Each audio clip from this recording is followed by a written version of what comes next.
भला की जय भला होगा, बुरा की जय बुरा होगा। भला करते रहिए, सबकी दुआएं मिलती हैं मेरी माँ, सबकी दुआएं मिलती हैं। मैं बचपन में जब छोटा था तो मैं एक संत जी के पास रहता था। वहां भी एक बिल्ली थी। सर्दियों का टाइम था, मैं जाके सोता था तो पाँव के पास रजाई के कंबल के नीचे बिल्ली भी आके रह जाती, वहीं रहती थी। हम लोग खाते थे, मैं ही बनाता था भोजन, उसे भी देता था।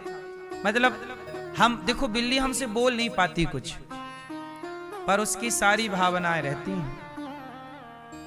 वो अपने बच्चे के लिए कितनी तैयार रहती है, बच्चों को दूध पिलाएगी, बच्चों को चाटेगी, प्यार करेगी। गाय हमारी गैया है गंगा, उसके वो बहुत प्यार करती है, आप जाओगे तो चाटेगी। लेकिन जब उसका बच्चा भी हुआ, बछिया हुई, तो वो उसके बछिया के पास जाओ तो ऐसे ऐसे करती है, मारती है।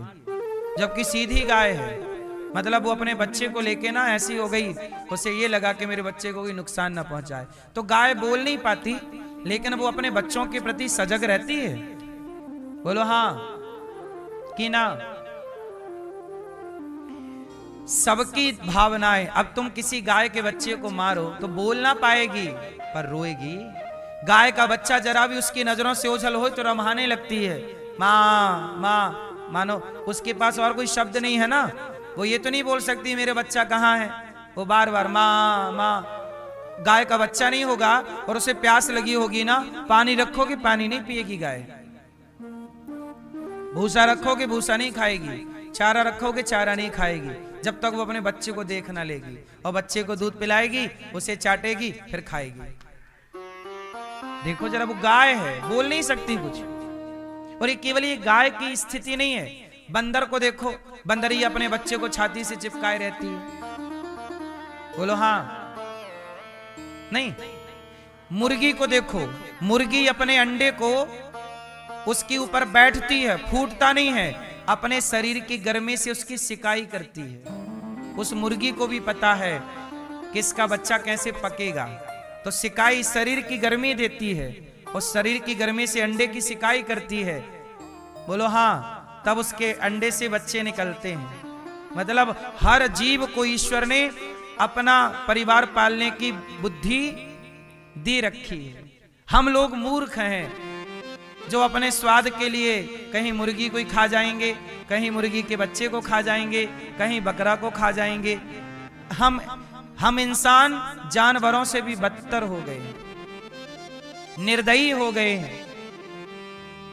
हम अपने स्वाद के लिए किसी को भी मार डालते हैं, स्वार्थी हो गया है इंसान। कलयुग है ना मेरी माँ, चारों तरफ पाप ही पाप है। अब इस कलयुग में तो देखो, मैं और आप पाप को रोक नहीं सकते, कलयुग है।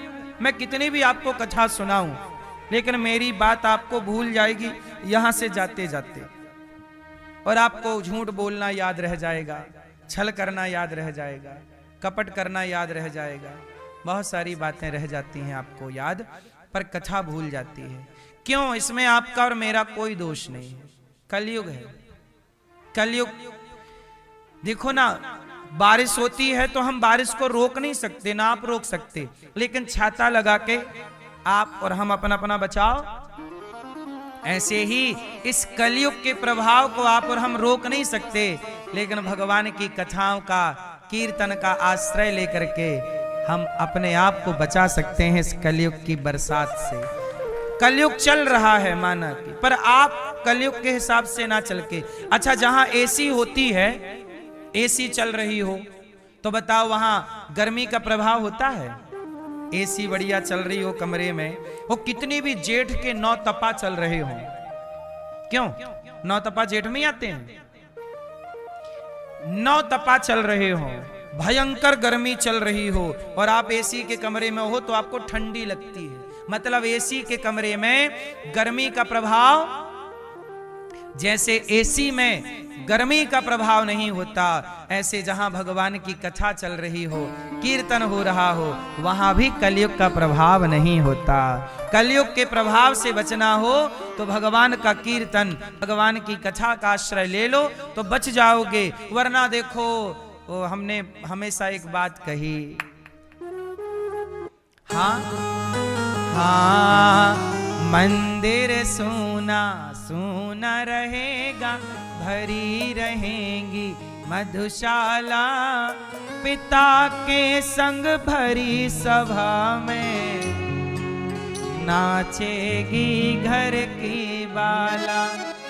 ऐसा कन्या दान पिता ही कन्या का धन खाएगा, रामचंद्र कह गए सिया से, ऐसा कलयुग आएगा। कैसा कलयुग?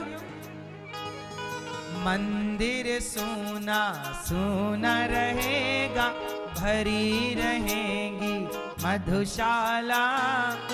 सुनो, आजकल मंदिरों में कोई घंटा बजाने वाला नहीं बचा, इसलिए आपने देखे होंगे मंदिरों में इलेक्ट्रिक घंटा लगा हुआ है। पंडित जी शाम को बटन दबाते हैं, वो घंटा टन टन टन टन टन टन टन टन चालू। कोई नहीं है। मंदिर सोना सोना रहेगा, मंदिर में कोई घंटा बजाने वाला? क्यों, ये बात सही है कि गलत है? मंदिरों में घंटा नहीं बजाने वाला कोई। शाम हो गई, आसपास के मंदिरों में जाके नेक आरती कर लो, भगवान की दर्शन कर लो। नहीं, मंदिर सोना सोना रहेगा। और भीड़ कहाँ लगी है? भरी रहेंगी मधुशाला। शराब की दुकानों में भीड़ लगी है शाम को, और मंदिर में घंटा बजाने वाला? क्यों मैया, सही है? मंदिर सोना सोना रहेगा, भरी रहेंगी मधुशाला, पिता के संग भरी सभा में नाचेगी घर की बाला। ऐसा कन्या दान पिता ही कन्या का धन खाएगा। अब कलयुग है, अब लड़की का पिता कहता है कि हमें 10 लाख दो, फिर हम अपनी बेटी का ब्याह आपके लड़के से करेंगे। बेटी का भी पैसा बाप खा जाता है।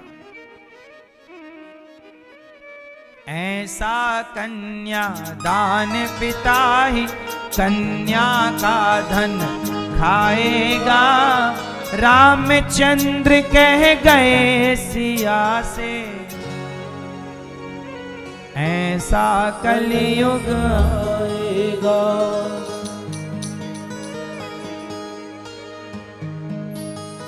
इसलिए मेरी मां, कलयुग है।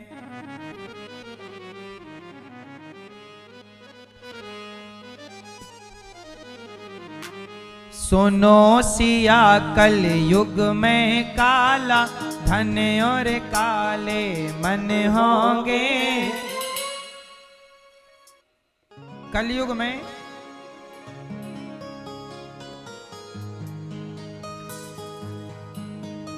सुनो सिया, कलयुग में काला धर्म कर्म और मन होंगे। कलयुग में मन काले होंगे, लेकिन स्थिति क्या होगी? बात बात में मात पिता को बेटा आंख दिखाएगा।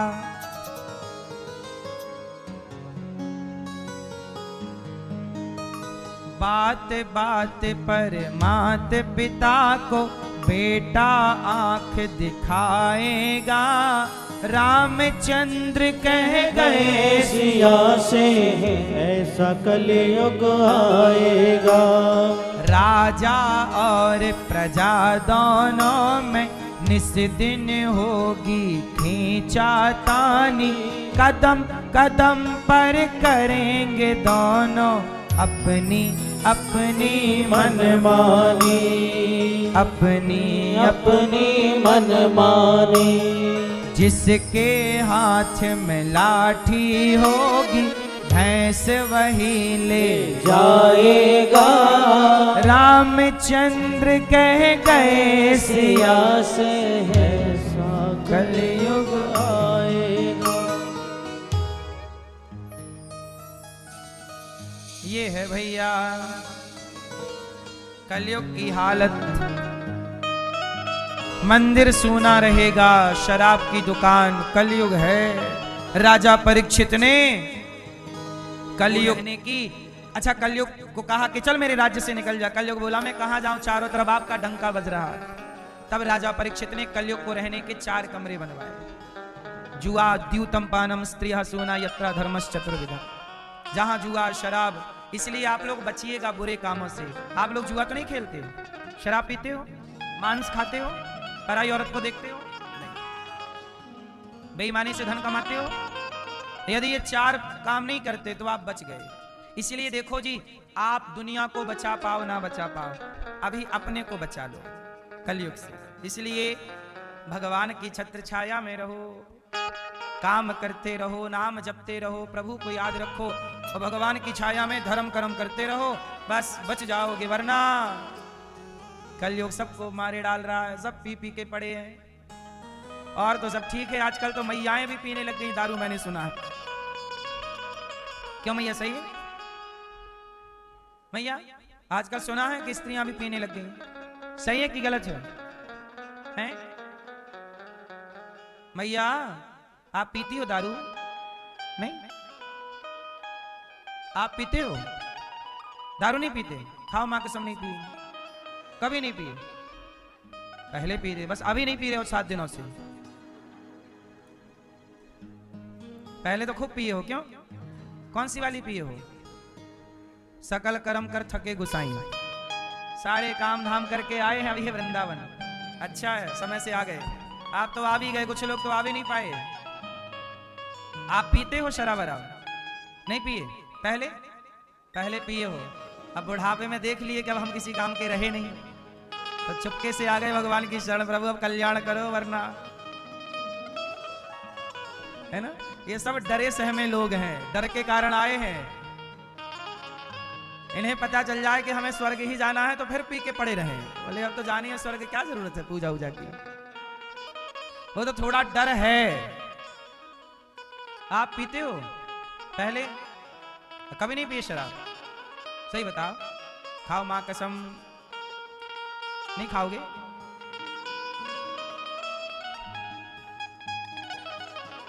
मैया आप लोग मांस खाती हो? अंडा? संडे हो या मंडे, कभी ना खाओ अंडे। अंडे नहीं खाना चाहिए। कलयुग में आदमी सब पाप किए जा रहा। शराब, हमारे सनातन में कहते हैं शराब में कलयुग का वास है। शराब को महापाप में गिना गया है, पर भगवान की कथा इतनी पवित्र है कि पापी से पापी भी कथा सुन ले तो उसका भी उद्धार हो जाएगा। ये कथा की महिमा है। तो भगवान राजा परीक्षित जी, एक संत, देखो राजा परीक्षित जी के सिर पे कलयुग को रहने की जगह दे दी, तो कलयुग जाके परीक्षित जी के सिर पे बैठ गया।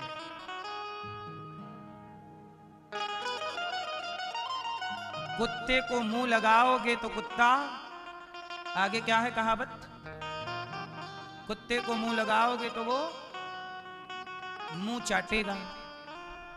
बोलो हाँ। कुत्ता चाटे या काटे, दोनों ही नुकसानदायक है।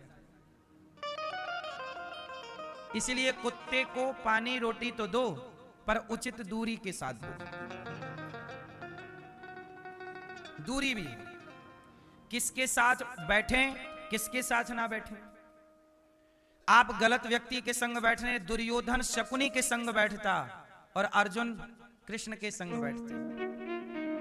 दुर्योधन शकुनी से सलाह लेता और अर्जुन कृष्ण से। जिनका उठना बैठना अच्छे लोगों के संग है वो अच्छे होते चलते हैं, और जिनका उठना बैठना गलत लोगों के संग है। इसलिए कहता हूं कि आप कैसे हैं ये कौन तय करेगा? आपकी संगति तय करेगी कि आप कैसे हैं। आप तो कागज का टुकड़ा हैं, आप तो कागज का टुकड़ा है। यदि कागज का टुकड़ा तुलसीदास जी के हाथ लगता तो राम जी की चौपाइयां लिख देते। बोलो हाँ। और यही कागज किसी गलत व्यक्ति के हाथ लग जाए तो गोदा गादी कर दे तो वो गोदा गादी किया हुआ कागज रद्दी के भाव जाता है। तो कागज वही है, सही व्यक्ति के हाथ लगेगा तो इस कागज की, ये डायरी है, माना कि ये डायरी है, यदि ये डायरी सही व्यक्ति के हाथ लग गई तो इसमें सही सही चीजें लिख के डायरी की कीमत बढ़ जाएगी। बोलो हाँ। अच्छे विचार लिख दिए जाएं, अच्छी बातें लिख दी जाएं। स्वामी विवेकानंद जी की जो डायरी रही होगी उसकी कीमत क्या रही होगी? तुलसीदास जी की वो डायरी जिस डायरी में उन्होंने रामचरितमानस लिख दी, उनकी अपनी डायरी तो रही होगी वो जिसमें उन्होंने रामचरितमानस लिखी। तुलसीदास जी की डायरी में रामचरितमानस, वो कागज अमर हो गया। और ये गलत व्यक्ति के हाथ लग गया तो गोदा गादी कर दिया, कुछ भी लिखा रद्दी के भाव, 2 रुपया किलो। तो संगत आपको रद्दी तक पहुंचा सकती है और संगत आपको तुलसी तक पहुंचा सकती है। संगत महान बनाएगी और संगत गड्ढे में गिराएगी। कैकई की संगत ने कैकई को बिगाड़ दिया, कैकई ने मंथरा की संगत कर ली, अपयश हो गया। और शबरी ने महर्षि मतंग ऋषि की संगत कर ली तो वो महान हो गई, माता शबरी हो गई। बोलो हाँ। दोनों त्रेता की हैं, दोनों का संबंध राम से है। कैकई मंथरा की संगत करके अपना सब कुछ बिगाड़ लिया। आपको पता है कैकई की परम गति नहीं हुई। कैकई राम की मां है पर कैकई को परम गति बाद में तो सब हुआ, लेकिन मौके पे तुरंत उनकी परम गति नहीं हुई। जैसा किया है ब्रेक लगाया है। अच्छा, राम जी को वनवास भेजा इसके कारण नहीं, कैकई मां ने दूसरी भी गलती की। राम को वनवास भेज दिया, राम जी वनवास से आ गए, यहां तक सब बात मामला सही था। कैकई मां ने और आपको कैकई मां का दूसरा षड्यंत्र पता है कि नहीं? नहीं पता तो मैं आपको जानकारी के लिए समझा दूं, जरा सी कथा सुना दूं, सुनो। एक बार जब राम जी वनवास से लौटे तो कैकई मां सीता मैया से बोली कि सीता एक बात बताओ, ये रावण कैसा दिखता था? ये कैकई मैया पूछ रही हैं सीता मैया से। तो सीता मैया बोली मां मैं तो नहीं जानती कि रावण कैसा दिखता, क्योंकि सीता मैया ने रावण को देखा ही नहीं। रावण उठा के ले गया पर सीता मैया को उसकी ओर थोड़ी नजर उठा के देख रही हैं, वो तो ले गया जबरदस्ती। तो कैकई मैया बोली कुछ तो देखा होगा।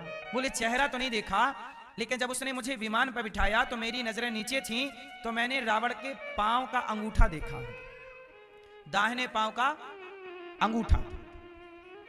तो कैकई मैया बोली कि ऐसा करो जरा ये दीवार पे चित्र बनाओ कि अंगूठा कैसा दिखता था। तो सीता मैया ने कलम उठाई और ड्राइंग तैयार कर दी, मतलब दीवार पे चित्र बना दिया अंगूठे का। और तभी सीता मैया को कोई काम आया तो सीता जी चली गई। अब कैकई मां ने वही कलम उठाई और कैकई मां ने रावण के बारे में बहुत सुना था कि रावण ऐसा दिखता था, सबने बताया ना, सब लौट के आए, लक्ष्मण जी भी तो लौटे हैं रावण को मार आर के, पूरे बंदर भालू आए हैं, तो सबने रावण के बारे में बताई कि भाई रावण ऐसा दिखता था, ऐसा दिखता था, ऐसा था, ऐसा था। तो कैकई मां ने भी सुन ही लिया। तो आगे का चित्रकारी कैकई मां ने कर दी। पांव के अंगूठे को सीता मैया ने बनाया और आगे पूरा पांव और पूरा हाथ और पूरा पेट और पूरा सिर विर सब बना दिया और चुपके से कैकई मैया भाग गई। अच्छा, वो कमरा सीता मैया का था। तब सीता मैया के कमरे की दीवार में किसका चित्र तैयार हो गया? रावण का। अब आए राम जी। अब राम जी आए तो राम जी की नजर पड़ी कि सीता जी के कमरे में तो रावण का चित्र बना है। राम जी बोले सीता कौन है ये? अब आपके कमरे, आपकी पत्नी के कमरे में किसी दूसरे का चित्र बना हो, सवाल खड़ा हो जाएगा। राम जी ने कहा कि कौन है ये? तो सीता मैया अभी लौटी नहीं, तब तक कैकई मैया आ गई और कैकई मैया बोली हाँ राम। राम बोले मां ये चित्र, कैकई मैया बोली ये रावण का चित्र है, सीता जी ने बनाया है। अभी भी इनके दिल में रावण की जगह है, रह के आई। देखो अब कैकेयी फिर भड़का रही है। ये तब की घटना है जब राम जी वनवास से लौट के आ गए, तब की घटना है। अब यहीं से सीता मैया के वनवास का बीज बो रही है कैकेयी मां। जो आप लोग कहते हो ना राम जी ने त्याग दिया सीता मां को, ये यहीं से स्टार्ट हुई बात। अब कैकेयी मैया ने कहा कि देखो सीता के अंदर तो राम के लिए जगह, रावण के लिए जगह है। देखो कमरे में कौन चित्र बनाता है? रावण का चित्र बनाया है, मतलब राम देख लो। स्त्री के मन को कोई जान ना पाया, रावण के यहां रही हैं, हो सकता है रावण में मन लग गया हो, ऐसा बोल रही है कैकेयी। और ये सब बोल के मतलब राम को भड़काना।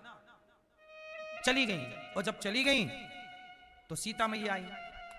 सीता जी आई तो राम थोड़ा उखड़े उखड़े थे, उदास। सीता मैया बोली प्रभु क्या हो गया, आप उदास हैं? तो राम जी ने इशारा किया कि ये दीवार पे क्या है। सीता मैया ने दीवार पे देखा, अरे प्रभु यहां तो मैंने केवल पांव का अंगूठा बनाया था, ये चित्र किसका है मैं नहीं जानती। अच्छा, सीता मैया ने रावण को कभी नहीं देखा और ना तो रावण के बारे में सुना, क्या मतलब हमें किसी पुरुष के बारे में सुनने से।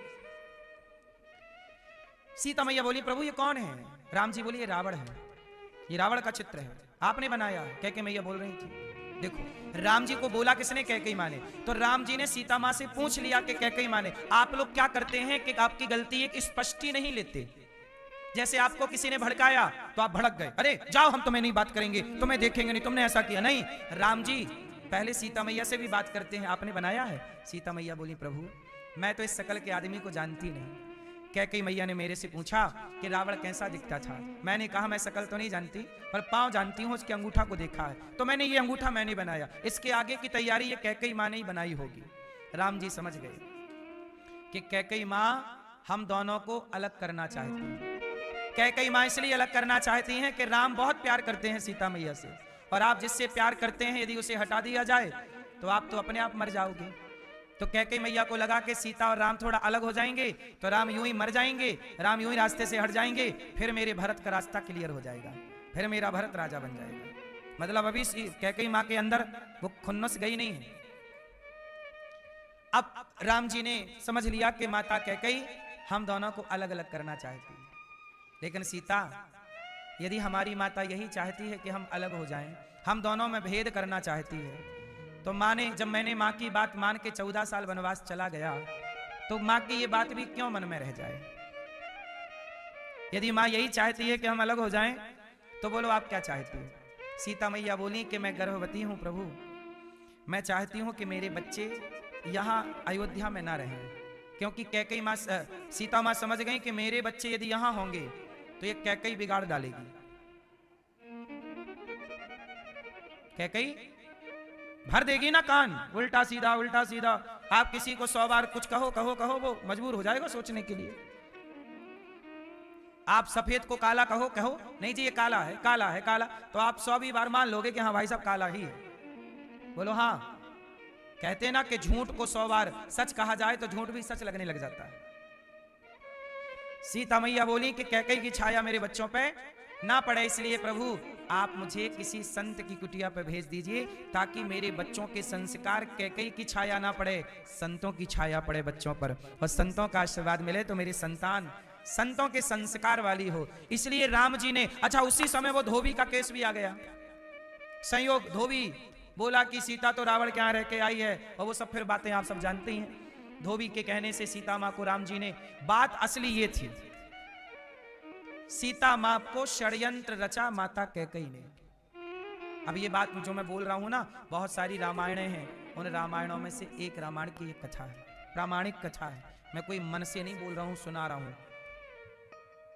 बहुत रामचरित शतकोटि अपारा, बहुत सारी रामायण है, उनका ये वर्णन है। तो ये इसलिए सीता मैया को वनवास जाना पड़ा और वहां फिर लवकुश का प्राकट्य हुआ संतों के यहां।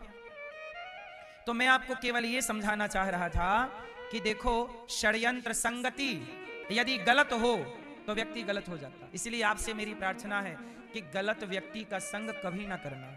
सीता मां ने गलत व्यक्ति के कारण वनवास को चुना।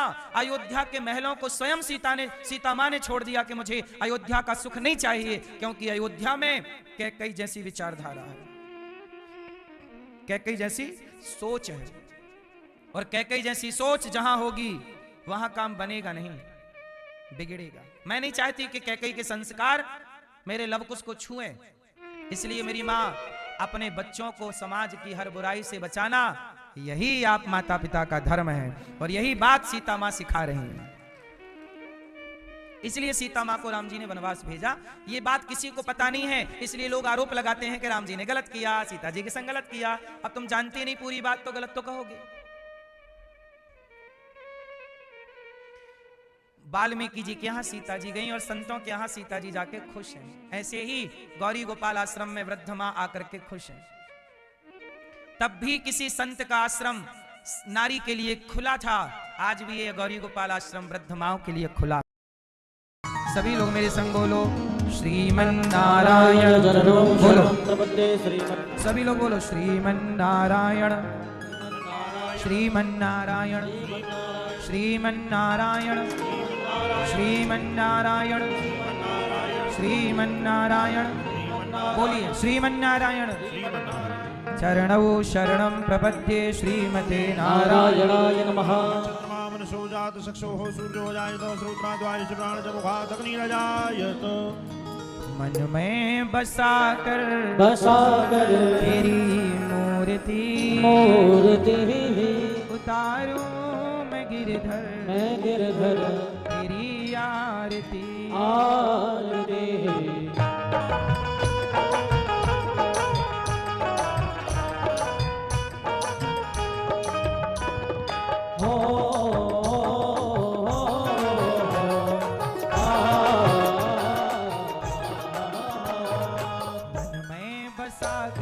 तेरी मूर्ति उतारूं मैं गिरधर तेरी आरती। मैं बसा कर तेरी मूर्ति उतारूं मैं गिरधर तेरी आरती। मन में बसा कर तेरी मूर्ति उतारूं मैं गिरधर तेरी आरती। मैं बसा कर तेरी मूर्ति उतारूं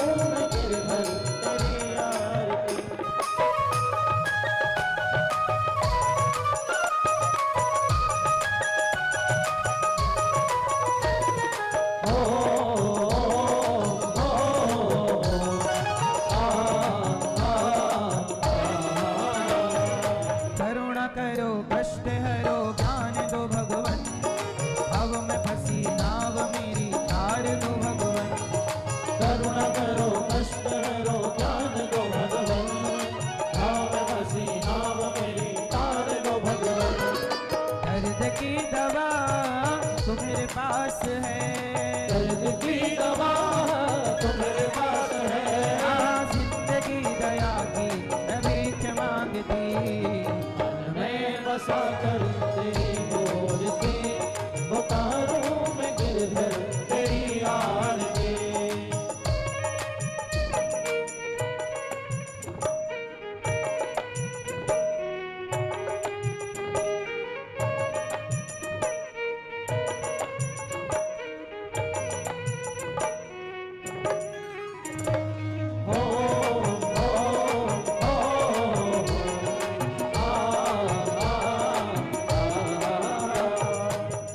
तुझसे क्या मैं यही सोचूं भगवन, जिंदगी जब तेरे नाम कर दी अर्पण।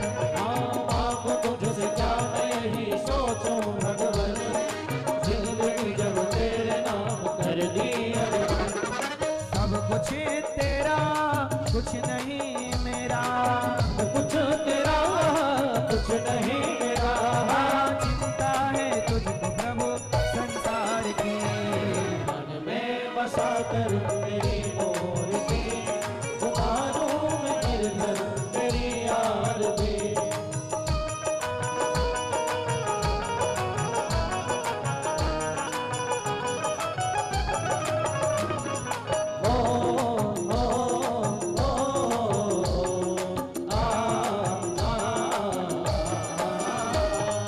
जिसने तेरा नाम लिया उसके जागे भाग, सोते हुए जीवन से अब तो प्राण जा।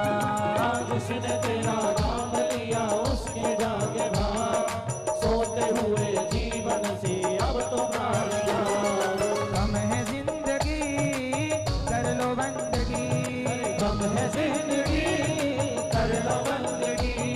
प्रभु कहाँ थे हो तो मौत भी न मारती। मन में बसा चल तेरी मूर्ति, उतारूं मैं गिरधर तेरी आरती। वेद तेरी महिमा गाएं, संत करें ध्यान, नारद गुण गान करें, छेड़ वीणा तान। वेद तेरी महिमा गाए संत करे ध्यान, नारद गुणगान करे छेड़ वीणा तान। भक्त तेरे द्वार करते हैं पुकार, भक्त तेरे द्वार करते हैं पुकार। दास अनिरुद्ध तेरी गाए आरती। मन में बसा चल तेरी मूर्ति, उतारूं मैं गिरधर तेरी आरती। मन में बसा कर तेरी मूर्ति, उतारूं मैं गिरधर तेरी आरती।